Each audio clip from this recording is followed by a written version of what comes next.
When we think about principles, we think about underlying forms. The unique culture organizational structure oftentimes involves principles. So these principles can oftentimes be found in articles and bylaws, board policies, and we'll talk through each of those during this semester here. These 7 principles have widely been recognized and used over 100 years. Virtually every cooperative or mutual insurance company in the world has these 7 principles embedded in them, and we'll talk about those each one by one. But if you were to look, I could dissect any cooperative in any country in the world, and I'd be willing to bet I would find all 7 of these principles somehow embedded in either their articles of corporation, their bylaws, or their board policy manual, which is used by the directors as part of their governance documents. Voluntary and open membership is a critical component of cooperatives. If you were to think about the former Soviet Union, today that seems, most of you may not even recognize what that meant, but for me, having grown up as part of the baby boomer generation, cooperatives in Eastern Europe and the former Soviet Union were not voluntary. You were mandated to belong to them as part of the economy. So when we use the word cooperation, people are voluntarily allowed to be members of the cooperative. Cooperatives don't discriminate. In fact, cooperatives that are 100 years old or more were allowing women to vote, for example, before the United States of America allowed women to vote in presidential elections. They could vote in the 1880s, 1890s, and early 1900s on issues affecting cooperatives in many cooperative bylaws and articles of incorporation.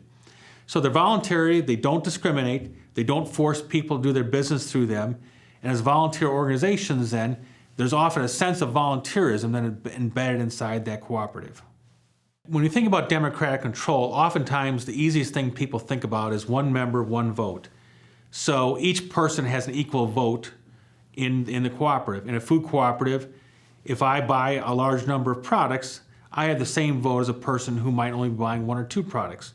Or in the case of an agricultural cooperative, a large producer has got the same voting representation as a small producer. As we'll see with larger, more complex cooperatives, we're going to discover that sometimes they use proportional voting. So each member has 1 vote, but based on the proportion of business they do with the cooperative, they might have additional voting rights. And as we'll see, that probably makes sense given their structure.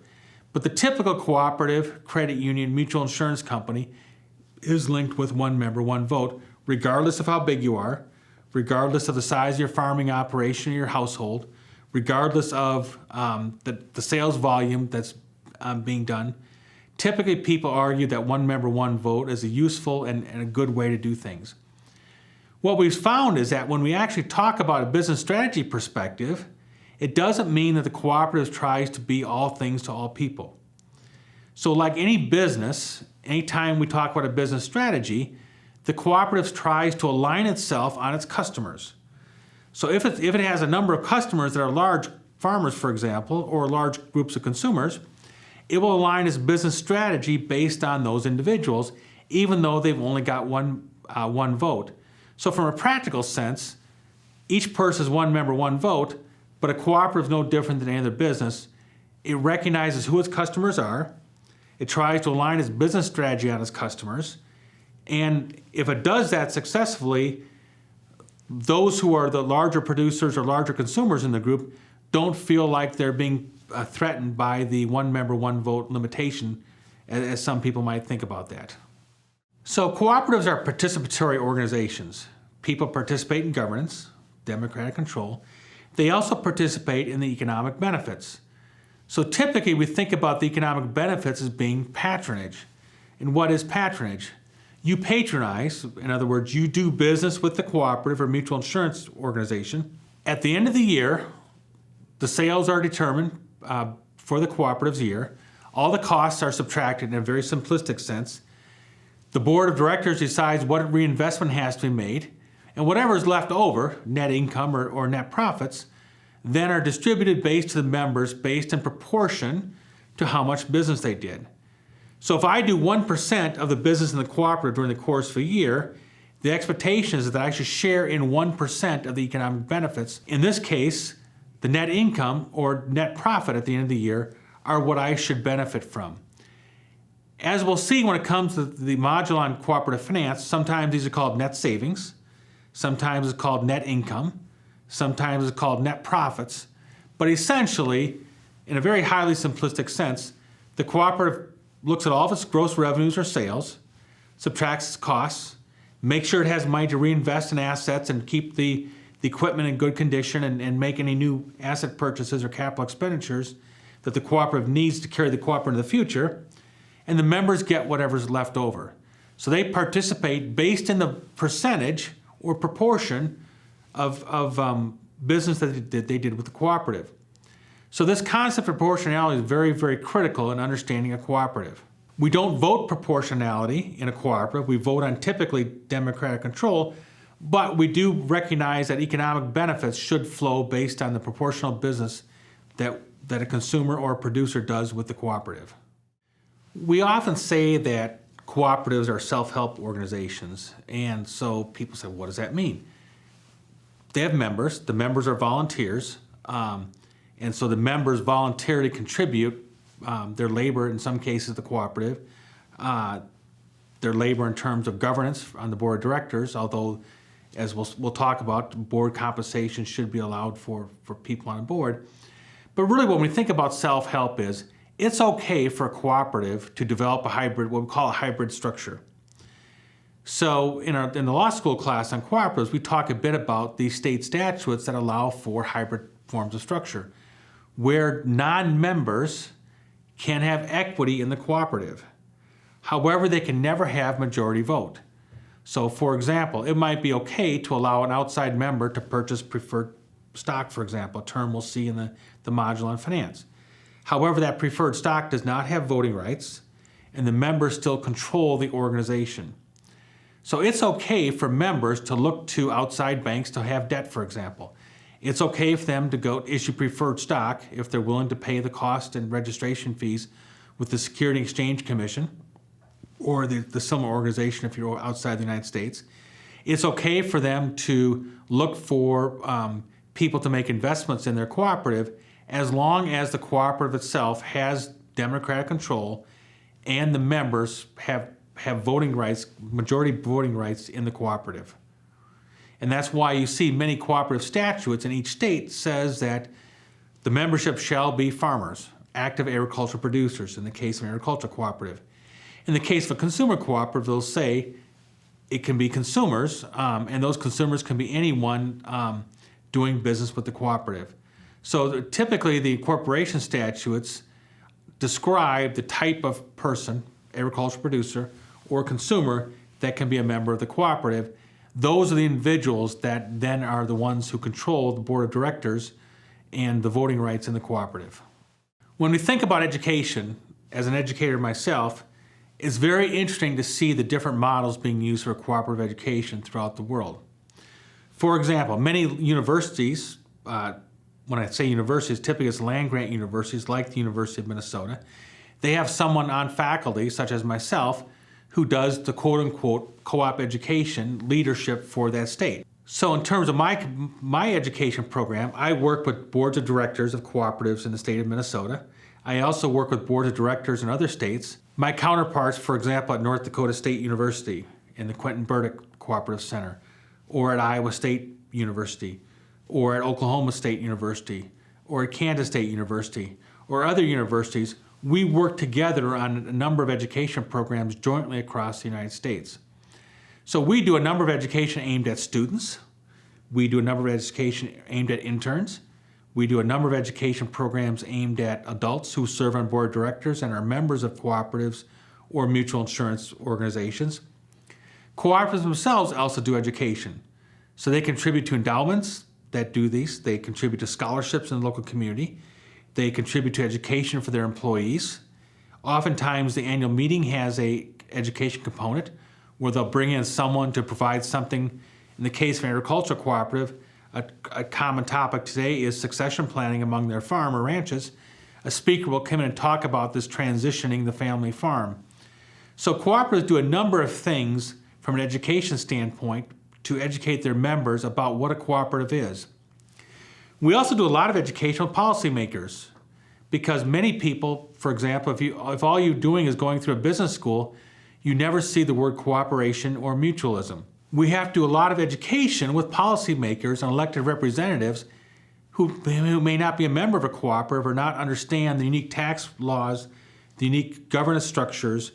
And so sometimes when it comes to rulemaking and lawmaking, we've got to make sure they understand why cooperatives exist, what's the economic rationale for cooperation, and why these entities exist around the world.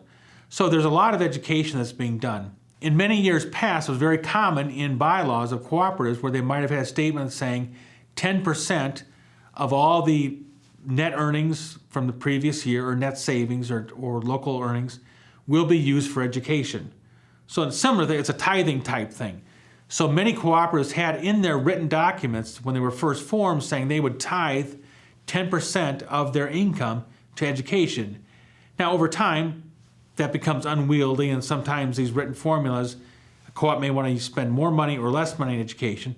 And so those phrases or clauses have been removed, but typically cooperatives had a long history of tithing or using funds for education about cooperation or mutualism.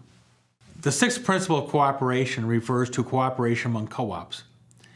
That should not be interpreted as being cooperatives should only do business with cooperative forms of governance.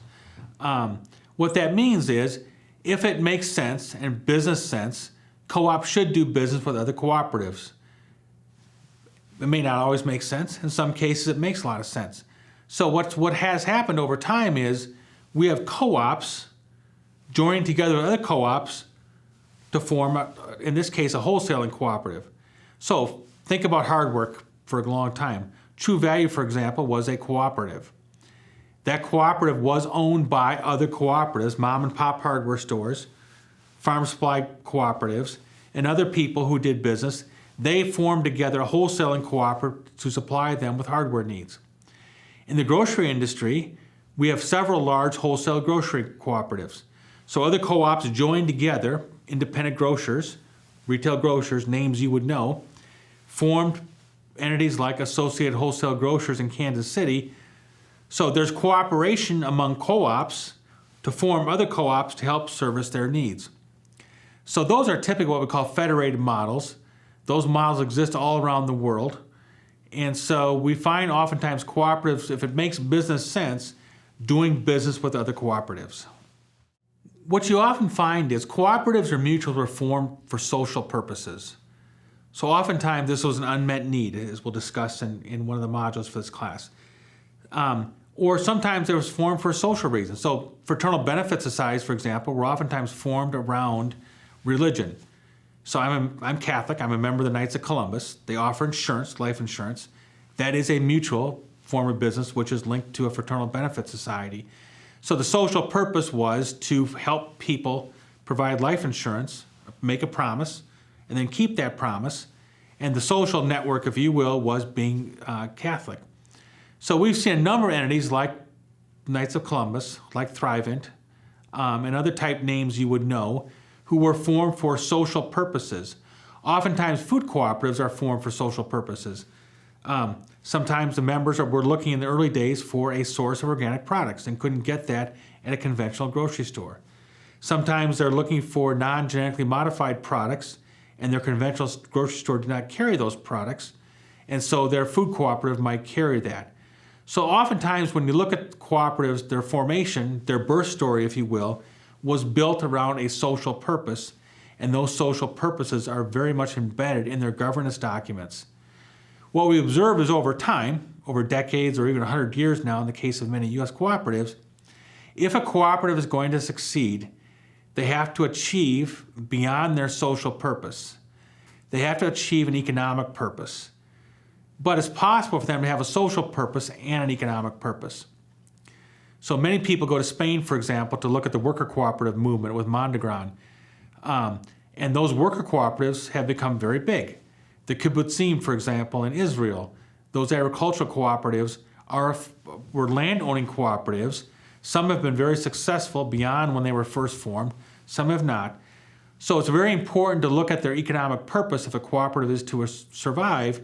But the birth story, the formation, is often done around a social purpose. And typically that's related to the community or the geography in which the members lived who formed the cooperative. what you often find is cooperatives or mutuals were formed for social purposes. So oftentimes this was an unmet need, as we'll discuss in one of the modules for this class. Or sometimes it was formed for social reasons. So fraternal benefit societies, for example, were oftentimes formed around religion. So I'm Catholic, I'm a member of the Knights of Columbus. They offer insurance, life insurance. That is a mutual form of business which is linked to a fraternal benefit society. So the social purpose was to help people provide life insurance, make a promise, and then keep that promise. And the social network, if you will, was being Catholic. So we've seen a number of entities like Knights of Columbus, like Thrivent, and other type names you would know, who were formed for social purposes. Oftentimes food cooperatives are formed for social purposes. Sometimes the members were looking in the early days for a source of organic products and couldn't get that at a conventional grocery store. Sometimes they're looking for non-genetically modified products and their conventional grocery store did not carry those products, and so their food cooperative might carry that. So oftentimes when you look at cooperatives, their formation, their birth story, if you will, was built around a social purpose, and those social purposes are very much embedded in their governance documents.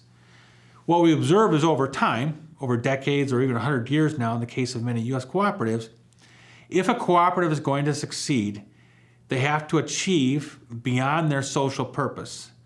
They have to achieve an economic purpose. But it's possible for them to have a social purpose and an economic purpose. So many people go to Spain, for example, to look at the worker cooperative movement with Mondragon. And those worker cooperatives have become very big. The kibbutzim, for example, in Israel, those agricultural cooperatives were land-owning cooperatives. Some have been very successful beyond when they were first formed. Some have not. So it's very important to look at their economic purpose if a cooperative is to survive. But the birth story, the formation, is often done around a social purpose. And typically that's related to the community or the geography in which the members lived who formed the cooperative. So let me summarize these 7 principles for you. The International Cooperative Alliance has identified these 7 principles, which are widely used around the world and can be found in virtually every cooperative governance documents. These include voluntary and open membership, democratic member control, member economic participation, autonomy and independence, education, training and information, cooperation among cooperatives, and concern for community.